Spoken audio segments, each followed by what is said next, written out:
आप सभी को मेरा नमस्ते। कल मैंने एक वीडियो डाला था जिसमें आप सभी ने बहुत सारा प्यार दिया। Thank you so very much.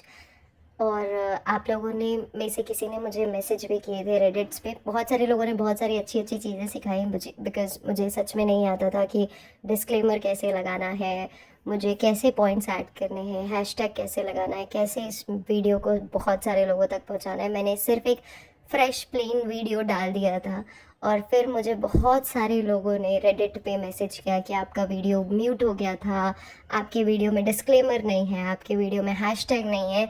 मैं आप सबको थैंक यू बोलना चाहती हूँ। मुझे सच में नहीं लगता था कि आज की दुनिया में भी इतने अच्छे लोग हैं।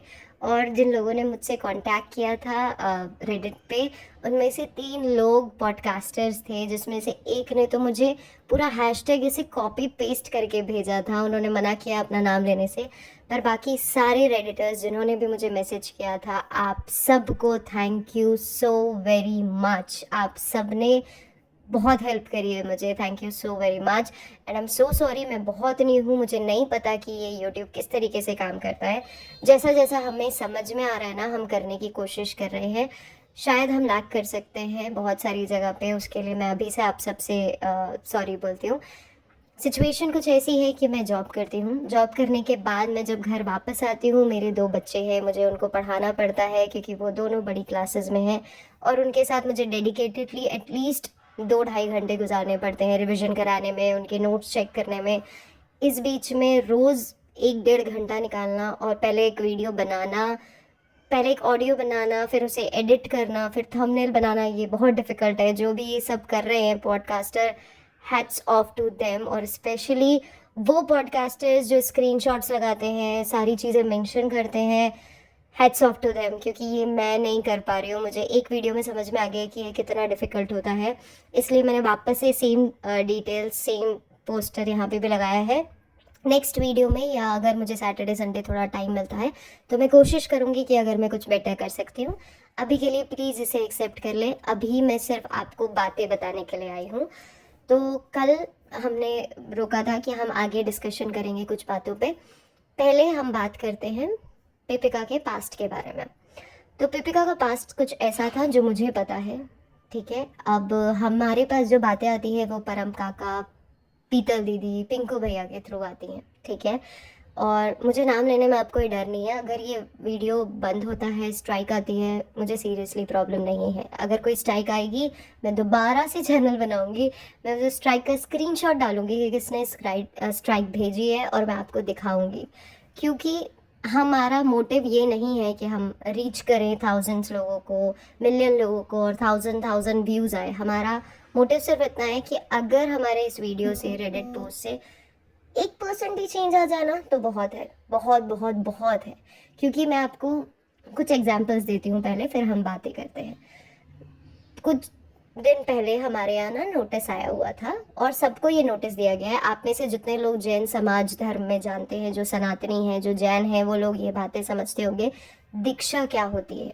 दीक्षा वो एक पद्धति होती है जिसके अंदर आप अपने आप को कुर्बान कर देते हैं। बिल्कुल भी, बिल्कुल आप समर्पण कर देते हैं कि आज से हम इस देश दुनिया को छोड़ के जा रहे हैं, हम फ़ोन वोन यूज़ नहीं करेंगे, घर बार सब कुछ छोड़ देता है इंसान। इस दीक्षा हमारी सोसाइटी में एक लड़की है, वो दीक्षा ले रही थी हमारे विंग में बेसिकली। अभी उनका ये सेरेमनी बहुत पहले से प्री डिसाइडेड था। ये बातें नोटिस में बता चुकी गई थी। ये बातें स्पेशली हर एक घर में डोर नॉक करके बताई गई थी कि ये टाइम है, प्लीज़ इस टाइम पे अपने कचड़े बाहर ना फेंकें, प्लीज़ इस टाइम पे कोई भी बाहर की तरफ ना आए, प्लीज़ इस टाइम पे आप लोग जो भी हैं, जिनको मतलब जो पीरियड्स चल रहे हैं जिन लेडी को, या जो लेडी सही सिचुएशन में नहीं है, आप अवॉइड करें आना। ये बातें बहुत पहले से डिफाइन कर दी गई थी और बता दी गई थी, जो भी नॉर्म्स हैं उसके अकॉर्डिंग। बट फिर भी इंटेंशनली आप चिकन मटन खाते हैं, आप बोन्स बाहर लाके फेंक देते हैं। आप अपने घर का कचरा, जब आपको पता है कि हमारे सोसाइटी में कैट्स डॉग्स कभी भी आ सकते हैं, आप अपना कचरा खुले में फेंक देते हैं। जिसमें सिर्फ ऐसा नहीं है कि आपके बोन्स अवेलेबल हैं, उस बोन्स के अलावा आपके घर में बहुत सारी फीमेल्स रहती है। फीमेल्स को बहुत सारे इश्यूज होते हैं, बहुत सारे प्रॉब्लम्स होते हैं। उन प्रॉब्लम्स में वो अपने जितनी भी कचड़े हैं, गंदी चीज़ें हैं, वो आप बाहर ला के फेंक दे रहे हैं विदाउट कवर, और वो चीथड़े कर देती हैं बिल्लियाँ। आप एक बार सोचते भी नहीं हैं कि वहाँ से कौन गुजरने वाला है। और आप तो दोपहर में 2 बजे उठते हैं, पर उनका तो दीक्षा का टाइम सुबह का था, 7 बजे का, और उनको बाहर निकलना था। जब वो बाहर निकल रही थी, उनको रास्ते में ये सब कुछ देखने को मिल रहा है।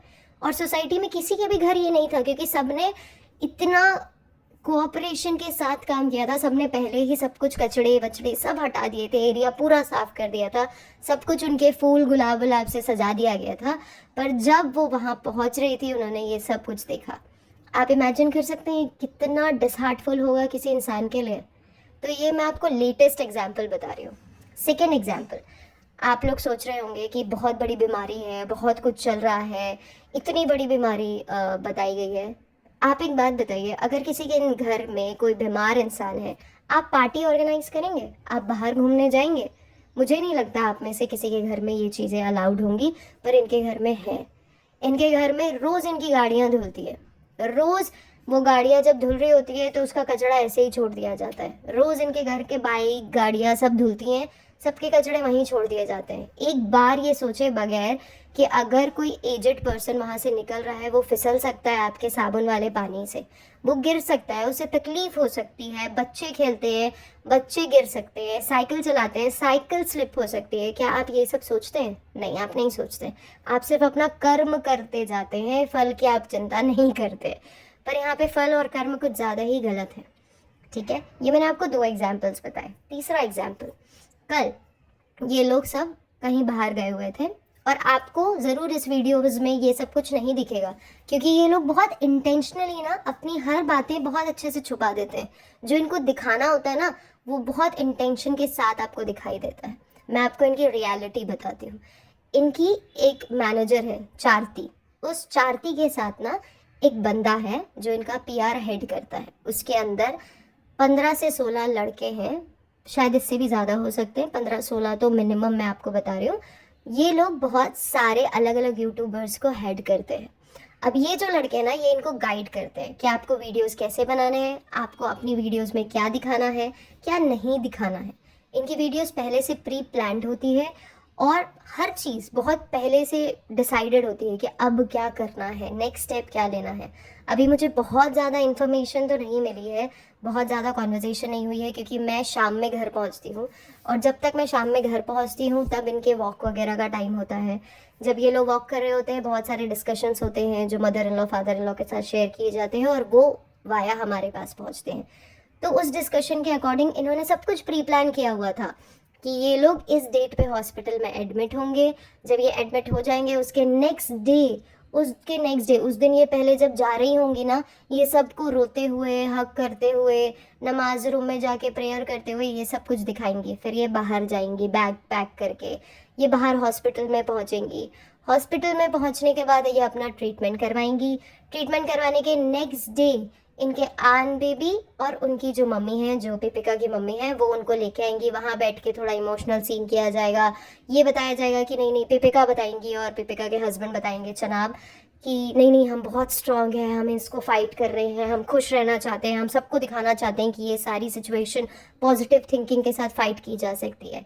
इसके बाद चालू मैडम फनी के साथ पहुँचेंगी। वहाँ पे एक सीन क्रिएट होगा, उनके साथ एक ओवरवेलमिंग सिचुएशन होगी। ये सारी की सारी प्री प्लान्ड डिस्कशंस होते हैं, प्री प्लान्ड, ओके।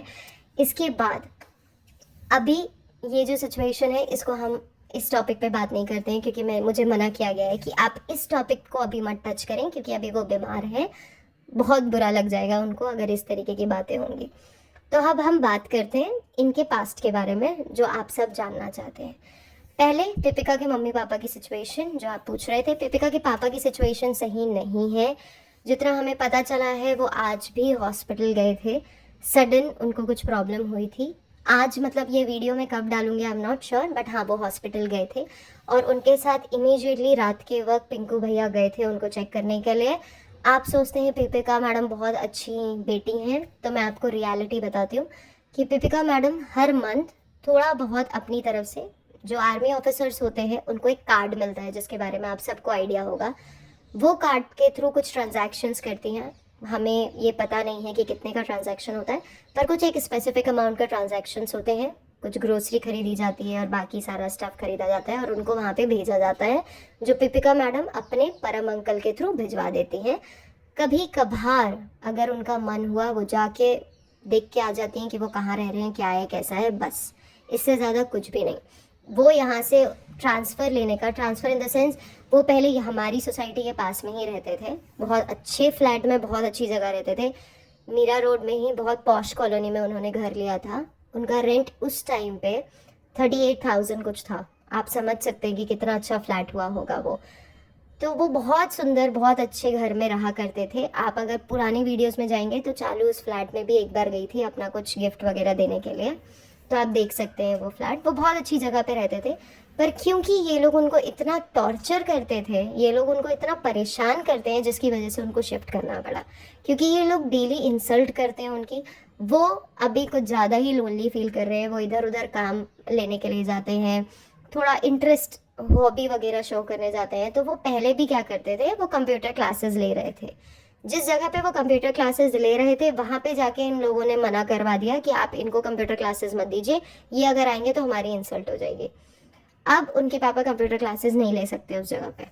उसके बाद इनके पापा ने शूटिंग या राइवलरी कुछ क्लासेस लेनी शुरू करी। जिस जगह पे वो क्लासेस लेने के लिए जाने लगे वहाँ पे 10 से 12 लोग आया करते थे और उनके एक टीचर हुआ करते थे जो एक्स आर्मी ऑफिसर्स होते हैं, उनको ही टीच करते हैं। वहाँ पे भी जाके इन्होंने उनकी कंप्लेंट रेज कर दी कि भाई आप इनको क्लासेस मत दीजिए, इनसे हमारा नाम खराब होगा अगर ये क्लासेस आएंगे। क्योंकि वहाँ पे क्या हो गया था कि अंकल जो थे, जो पिपिका के पापा हैं, वो थोड़े ओवरवेल्म होने लगे थे और वो अपनी बातें शेयर करने लगे थे कि मुझे क्या क्या प्रॉब्लम्स फेस करनी पड़ रही है। तो इन्होंने वहाँ से भी उनका जाना बंद करवा दिया। इसके बाद जो इनके एक ड्राइवर अंकल हैं जिनके घर ये लोग खाना खाने गए थे, उनकी जो वाइफ है ना, वो इनकी मम्मी के यहाँ खाना बनाती हैं। तो वो पहले ना जब इनके यहाँ आया करती थी, जब इनके पापा के साथ अच्छे टर्म्स हुआ करते थे, तो वहाँ पे भी वो खाना बनाने के लिए जाया करते थे।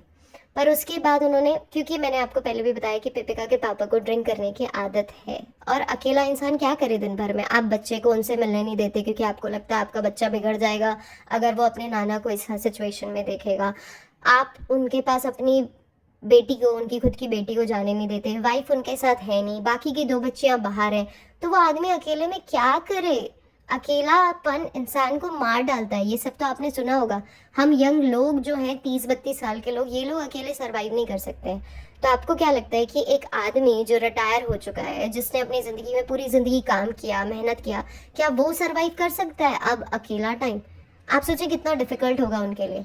और फिर भी उनको ये अकेला छोड़ देते हैं। वो जाती थी, वो खाना वाना बनाती थी, उनको इन्फॉर्मेशन मिलती थी कि भाई वो ड्रिंक कर रहे हैं, और वो इन्फॉर्मेशन जनाब पूछते थे बाकायदा कि क्या वो ड्रिंक कर रहे थे, और वो कंफर्मेशन लेते थे। और रोज़ उस इन्फॉर्मेशन के थ्रू फिर उन्होंने भड़काना शुरू किया पिपिका मैडम को कि देखो ये इस जगह पे रह रहे हैं, हमारी कुक हमको आके बता रही है कि ये ड्रिंक कर रहे हैं, ये क्लासेस ले रहे हैं, इनकी वजह से हमारी इंसल्ट होने लगेगी। पहले ही तुम्हारी मम्मी की वजह से हमको कितनी इंसल्ट फेस करनी पड़ी थी, हमने तुम्हारी मम्मी को पूना भेज दिया था, अभी तुम्हारे पापा का भी देखो, तुम अपने पापा को यहाँ पे मत रखो, तुम समझ में नहीं रही हो, तुम क्या प्रॉब्लम हो जाएगी। ये सारी बातें जनाब पिपिका मैडम से करते थे, और इसकी वजह से फिर अंकल को वहाँ से शिफ्ट होकर दूसरी लोकेशन में जाना पड़ा। और जिस लोकेशन में अब वो गए हैं वो मुंबई का बहुत ही लोकल लोकेशन है। मैं 3 टायर 4 टायर क्या, आप 7 टायर 8 टायर लोकेशन समझ सकते हैं। उस लोकेशन से आपको कन्वीनियंस ही नहीं है, आपको खाना पीना भी मुश्किल है उस जगह में। और जिस जगह में उन्होंने फ्लैट लिया है, आई स्वेयर आप उस जगह पे जाएंगे ना, आप खुद सरवाइव नहीं कर पाएंगे। एक इंसान जो इतने महंगे फ्लैट में रहता था, 1 BHK में, इतने अच्छे से सरवाइव करता था, आज उन अंकल को ऐसे फ्लैट में जाके रहना पड़ रहा है जिसका रेंट सिर्फ 8 to 10,000 रुपीज़ है। आप समझ सकते हैं कितना डिफरेंस आया है, और किस लोकेशन में वो गए। आप समझिए कि मीरा रोड से भी बुरी लोकेशन है वो। मीरा रोड आप सबने देखी है कि कैसी है, ठीक है। अब हम बात करते हैं फ़नी के बिहेवियर के बारे में। फ़नी के बिहेवियर के बारे में मुझसे बहुत सारे लोगों ने मैसेज किया था। तो हाँ, जो इनका होटल है ना, वो इसी काम के लिए यूज़ किया जाता है। होटल को टाइम टू टाइम उसके कैमरे ऑफ कर दिए जाते हैं, जिसमें बाहर से लड़कियां आती हैं, मिलती हैं और चली जाती हैं। इसके अलावा इनका जो डेल्टा वाला घर है उसे भी इसी काम के लिए यूटिलाइज़ किया जाता है। वहाँ पे भी लड़कियों को लेके जाया जाता है। फ़नी के बहुत सारे दोस्त हैं। अभी तक अगर आपने वीडियोस देखी होंगी आपको समझ आएगा कि अभी तक चनाब के इतने दोस्त नहीं है जितने फ़नी ने अपने दोस्त बना लिए हैं। हमारी सोसाइटी के भी जितने लुच्चे लफंगे लड़के होंगे ना, जो बाहर खड़े होकर सीटियाँ मार रहे होते हैं, उस तरीके के दोस्त उसने अपने लिए बनाए हुए हैं। तो वो उनके साथ हैंग आउट करता है, वो उनके साथ इधर उधर घूमने जाता है, जिसमें से डेल्टा भी एक लोकेशन है। इसके बाद हमारी ही सोसाइटी में एक विंग है, उस विंग में एक लेडी रहती है। वो जो लेडी है वो अकेले रहती हैं, उनके हस्बैंड यहाँ नहीं रहते हैं। उन लेडी के साथ भी बहुत बार उनके घर में फ़नी को जाते हुए देखा है। बहुत बार ऐसी सिचुएशन भी हुई है जहाँ पे फ़नी अपने दोस्तों के साथ उनके घर में गया है और उनके घर में ये लोग हुक्का पार्टी करते हैं, ड्रिंकिंग वगैरह करते हैं, एंजॉय करते हैं अपनी लाइफ। बट बहुत बार अकेले में भी जाते हुए देखा है। अब वहाँ जाके क्या हो रहा है ये हमें नहीं पता, पर ये तो शायद आप भी दिमाग लगा सकते हैं कि कैसी सिचुएशन है। रोज़ घर से फ़नी यही बोल के निकलता है कि मैं जिम जा रहा हूँ, बट जिस जिम में फ़नी जाता है कोइंसिडेंटली हमारी सोसाइटी के बहुत सारे लोग उस जिम में जाते हैं। तो फ़नी 40 to 45 मिनट्स जिम में होता है, क्योंकि उसको जिम का शूट करना होता है और उसको अपनी वाइफ को भेजना पड़ता है। तो इसलिए वो 40 to 45 मिनट्स डेली जिम में होते हैं और उसके बाद वो बाहर निकलते हैं। बाहर निकलने के बाद वो एक राउंड डेल्टा का मारते हैं और वो वापस से एक राउंड हमारी सोसाइटी में घूम फिर के घर आते हैं। अब बहुत सारे लोग ये बोलते हैं कि चालू के होते हुए ये कैसे पॉसिबल है। मैं आपको बताती हूँ, चालू के होते हुए ये बहुत कुछ पॉसिबल है, क्योंकि चालू को अब फ़नी ने बहुत अच्छे से कंट्रोल कर लिया है। उसे सब कुछ मनाना आता है कि मैं चालू को कैसे कंट्रोल कर सकता हूँ, और चालू को उसने बहुत अच्छे से समझा दिया है कि आज तुम्हारे भाई भाभी तुम्हारे साथ नहीं हैं, तुम्हारी मम्मी इधर से उधर हो रही हैं, पापा तुम्हारे उनका मेन कंटेंट है। इसके अलावा जो पिज़्ज़ा पेहान है वो भी अगर यहाँ से चले जाते हैं तो क्या बचेगा। अगर मैं चला जाऊँगा तो तुम्हारे पास क्या बचेगा? ना तुम्हारे पास कंटेंट होगा, ना तो तुम्हारे पास, क्या बोलूँ मैं अभी। तो अभी, और उसको ये भी बोला जाता है कि इनकी बहुत क्लोज एक फ्रेंड हुआ करती थी पिदा, उसकी जैसी सिचुएशन तुम्हारी हो जाएगी। पर वहाँ तो पिदा पे लोग बहुत सारे ट्रस्ट करते हैं, पर क्या तुम्हारे ऊपर करेंगे? क्योंकि तुम्हारा पास तो बहुत सारे लोग जानते हैं। तो ये बोल बोल के उसको बताया जाता है, उसे जताया जाता है। पहले फ़नी अपने घर में 8 से 10 हज़ार भेजा करते थे और इससे ज़्यादा पैसे उसे अलाउड नहीं थे शादी के इनिशियल डे में, 8 से 9 महीने में। लेकिन उसके बाद फ़नी ने जो अपने आप को ग्रूम किया, आप वीडियोज़ में देख सकते हैं फ़नी कितना स्टाइलिश हो चुका है अब पहले से। अब पहले उसके पास किन के 2-4 कपड़े हुआ करते थे, हम वो ब्लू जीन्स और black T shirt, red T shirt देख देख के पागल हो चुके थे। पर अब रोज़ आप उसे अलग अलग कपड़ों में देखेंगे। वो प्राडा के शूज़ पहनता है, टाइगर के शूज़ पहनता है। उफ, मुझे नहीं पता ये फर्स्ट कॉपी है या नहीं। एक्चुअली मुझे पता है कि ये कहाँ से आते हैं, कैसे आते हैं, ये भी मैं आपको बताऊंगी। आगे हम बात करते हैं इनके बारे में, फ़नी के बारे में, जो मैं आपको बता रही थी। तो धीरे धीरे अब ऐसी सिचुएशन है कि फ़नी ने अपने घर में जो इंटीरियर डिज़ाइनिंग भी कर रहे हैं वो भी फ़नी के फ्रेंड हैं और उनके थ्रू इंटीरियर डिज़ाइनिंग करवाई जा रही है, जिससे बहुत अच्छी इनकम फ़नी को बाय डिफ़ॉल्ट हो जाती है। इसके अलावा खुशामद, जो इनका खुशामदीद है, उसके नाम पे भी इनको अच्छी खासी इनकम फ़नी अपने पॉकेट में ले लेते हैं। फिर यूट्यूब से जो इनकम आती है उसमें भी वो थोड़े बहुत इनकम ले लेते हैं कि मुझे डेली की ज़रूरत है। तो आप जो ऐसा सोचते हैं कि इनको सिर्फ 100-200 रुपये मिलते हैं या पेटीएम करो के थ्रू बहुत एक स्पेसिफिक अमाउंट मिलता है, ऐसा नहीं है। अब फ़नी हज़ारों में खेल रहा है, लाखों में भी खेलेगा कुछ टाइम पे, पर अभी वो हज़ारों में खेल रहे हैं। वो अपने मम्मी पापा को अच्छा खासा अमाउंट भेजते हैं, वो अपने बहन भाइयों से भी अपडेट ले रहे होते हैं, अपने दोस्तों को भी वो उधार में पैसे देते हैं इंटरेस्ट में। तो वो बहुत अच्छी खासी लाइफ अब जीने के तरफ बढ़ चुके हैं, वो बहुत अच्छे से सेटल डाउन कर चुके हैं सारी चीज़ें। इसके बाद फ़नी से रिलेटेड और भी इन्फॉर्मेशन आप लोगों ने पूछी थी, तो मैंने ये तो बताया आपको। इसके अलावा मैं आपको बता दूं कि फ़नी के जो पुराने दोस्त थे उनके काम सही नहीं थे, ठीक है। वो लड़कियों से मिलते थे, लड़कियों के साथ टाइम वक्त गुजारा करते थे, उनको प्रेग्नेंट किया करते थे, छोड़ देते थे, मूव ऑन करते थे। और फ़नी के जितने भी दोस्त हैं उन सब की आईडीज़ भी अगर आप चेक करेंगे तो सब में फ़नी ही एज अ डीपी आपको दिखेगा। और ये एक कॉन्टीन्यूस प्रोसेस है जो बहुत टाइम से चल रहा है, ये बहुत टाइम से चल रहा है। सबको ये बोला जाता है कि भाई हम फ़ोटो दिखा देंगे आपको फ़नी से मिलवा देंगे, हम फ़नी से नहीं तो अब हम चालू से मिलवा देंगे, और ये चल रहा है। इसके अलावा आप बात कर रहे थे कि वो प्रमोशन कब होगा, तो मैं आपको अभी से बता दूं, प्रमोशन बहुत जल्दी होगा। इन्हीं के स्टाफ में से किसी का नाम आपको देखने को मिलेगा, क्योंकि आपको ऐसा लगता है, हम सबको ऐसा लगता है, हमको ऐसा गुमराह किया जाता है कि ये किसी एक अनजान आदमी को ये लोग चूज़ करते हैं रैंडमली और उसके बाद उन्हें जाके सामान मिलता है। ऐसा कुछ नहीं है।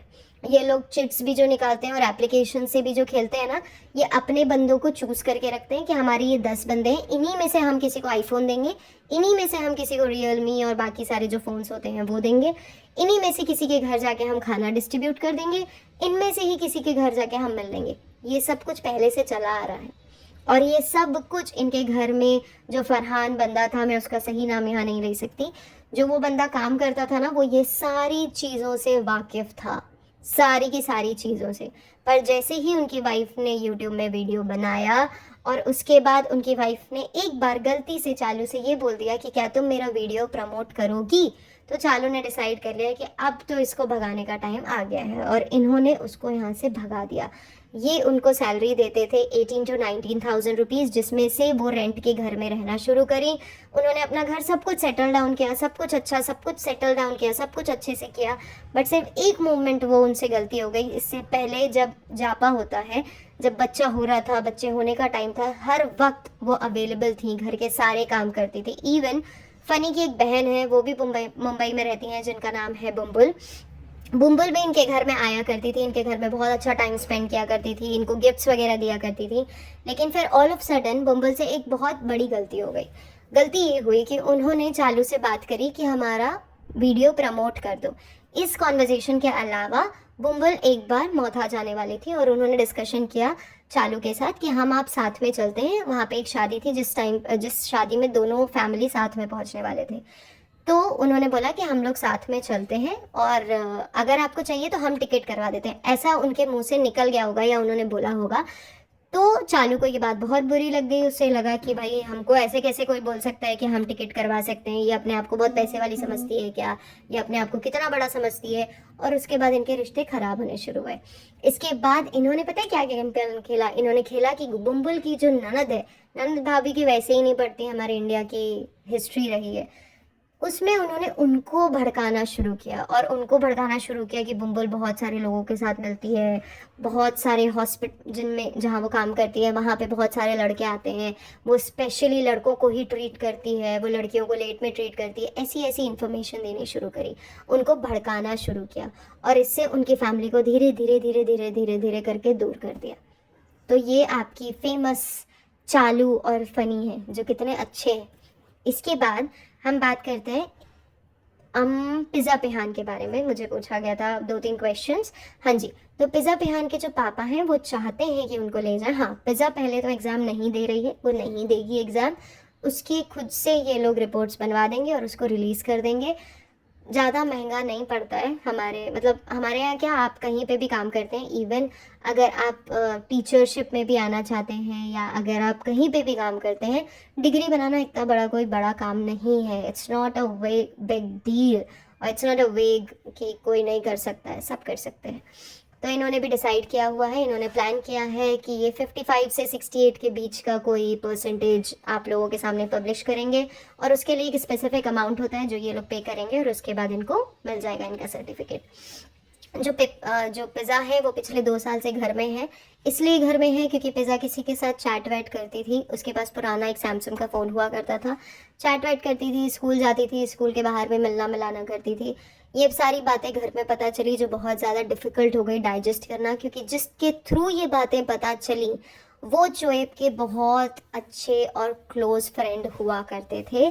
तो उनको जब ये इन्फॉर्मेशन पता चली तो उन्होंने उनका फ़ोन 7th फ्लोर से नीचे फेंक दिया था और उसका फ़ोन उसके बाद डैमेज हो गया था। आपको चाहिए तो आप जाके वहाँ पे कमेंट करें चालू के वीडियो में कि पिज़्ज़ा का पुराना सैमसंग वाला फ़ोन कहाँ गया। अगर वो आपको रियलिटी बता देगी ना तो बहुत बड़ी बात है। तो फेंक दिया गया था और उसके बाद पिज़्ज़ा को फ़ोन नहीं दिया गया। वो पिछले 2-3 साल से घर में है, वो ओपन से एग्ज़ाम दे रही हैं। इस बीच में क्योंकि ये मिड सेशन में हुआ था तो एक सेशन में वो फेल हो चुकी थी, जो कि क्लास 7th या 8th की बात है, और उसके बाद से वो घर पे ही हैं और घर से नहीं, सॉरी 9th या 10th की बात है। इसके बाद से वो घर पे ही हैं, घर से ओपन एग्ज़ाम दे रही हैं। और इनके जो पापा हैं, जो इनके खालू हैं, वो चाहते हैं कि वो दोनों बच्चों को लेके मौधा शिफ्ट हो जाएं। वो उनके वर्ड्स ये भी रहे हैं कि हम नमक रोटी खा के बच्चों को पाल लेंगे, बस हमारे साथ चलो, बच्चों को हम लेके चलते हैं मौधा। बट ये बहुत सारी कॉन्वर्जेशन वो करते हैं, बट इनकी जो चेटी खाला है वो बहुत ज़्यादा कनिंग लेडी हैं। वो बिल्कुल भी नहीं चाहती हैं कि वो वापस से मौधा में जाके शिफ्ट हूँ। तो ये बार बार अपनी तरफ से यही बोल रही होती हैं कि नहीं नहीं नहीं, हमारी लाइफ बहुत ज़्यादा सेटल्ड है यहाँ पे, बच्चे बहुत ज़्यादा सेटल्ड हैं यहाँ पे, तो हम बाहर नहीं जाएंगे और हम गाँव में जाके नहीं रहेंगे। ऑन अ कॉन्ट्रे ये भी उन लोगों को, मतलब जो चनाब हैं, जो चालू आपी हैं और जो फ़नी हैं, ये लोग भी अपनी तरफ से उनकी हेल्प बहुत ज़्यादा करते रहते हैं। अपने घर के जो भी second hand, third hand, 5 hand सामान होते हैं वो उनके यहाँ डंप यार्ड की तरीके से डंप कर दिए जाते हैं। इवन उनका घर बनवाने में, उनका प्लॉट खरीदने में, अभी उनके प्लॉट की फेंसिंग चल रही है, इन सारे कामों में। इवन आपने अगर नोटिस किया होगा, बीच में चेटी खाला का बेटा बन के उनके जेठ का बेटा आया हुआ था।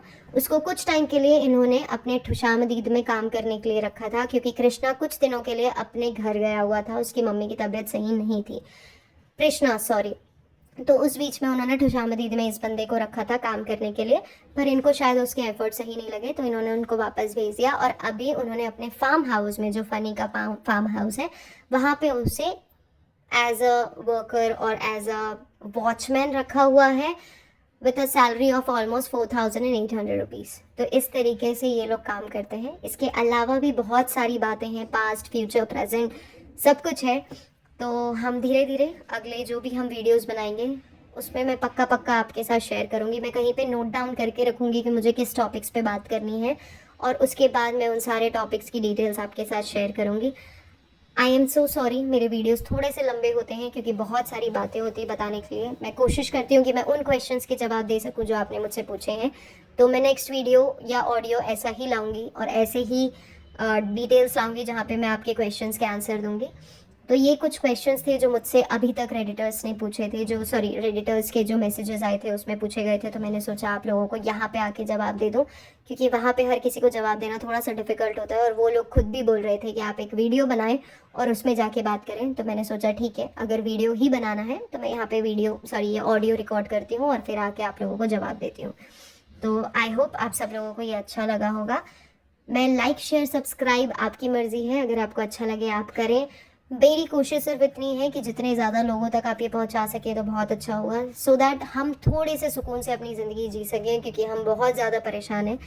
और बहुत सारी और भी बातें हैं, किस तरीके से परेशान हैं, और जब हम पुलिस कंप्लेन करते हैं तो हमारे घर में किस तरीके की धमकियाँ आती हैं, हमको क्या बोला जाता है फ़नी के थ्रू और चनाब के थ्रू, हमको किस तरीके से धमकाया जाता है, हमको कैसे अंडर एस्टिमेट किया जाता है, कैसे हमको बोला जाता है कि घर खाली करना पड़ेगा, नहीं तो हम देख लेंगे हम क्या करेंगे। तो ये सारी बातें भी हैं जो मैं धीरे धीरे आप सबके सामने लेके आऊँगी। प्रूफ्स की आप लोग बात कर रहे थे, तो मैंने 2-3 लोगों को तो पहले ही प्रूफ भेज दिए हैं, नाम वाम हाइड करके, क्योंकि मुझे हाइड करना ज़रूरी है। मैं नहीं चाहूँगी कि किसी की भी प्राइवेसी लीक हो। बाकी सारी डिटेल्स मैं आपको भेज दूँगी। हाँ जी, जो बचे हुए इन्फॉर्मेशन है वो भी मैं पक्का आप लोगों के साथ शेयर करूँगी। और धीरे धीरे, ऑलमोस्ट मेरे ख्याल से 1 वीक में, मेरे ख्याल में इनके सारे कच्चे छिट्टे मैं आप लोगों को सुना पाऊँगी। अगर कुछ बचता है तो वो भी मैं पक्का पक्का आप लोगों के साथ आगे शेयर करूँगी। ठीक है।